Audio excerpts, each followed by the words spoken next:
Open Microsoft Store. Click on the Start menu, search for Microsoft Store, and open it. Sign into your Microsoft account. Make sure you are signed in with the same account you used to purchase Minecraft if already bought. If you haven't bought it yet, you'll need to purchase it first. 3. Search for Minecraft for Windows. In the search bar, type Minecraft for Windows. This is the Bedrock Edition for Windows 10 11s. 4. Install or purchase. If you've already bought it, click Install. If not, click Buy and complete the purchase. It usually costs around $29 and 99 cents.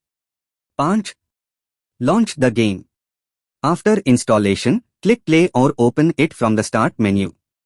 Sign in with your Xbox Microsoft account to access online features. 6.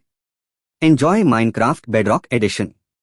You are all set to explore, build, and play with friends across platforms. Open the Microsoft Store. Click Start menu, search for Microsoft Store, open it.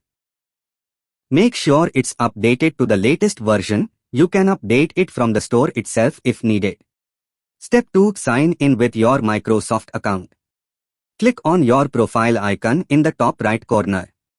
Sign in using the same Microsoft account you'll use in Minecraft Xbox. If you already own Minecraft, this is how the system detects your purchase. Step 3. Search for Minecraft for Windows. In the search bar, type Minecraft for Windows. This is the Bedrock Edition. Important, do not confuse it with Minecraft Java Bedrock Edition for PC unless you want both versions. Step 4. Purchase or install. Option A. If you already own it, you'll see an install button.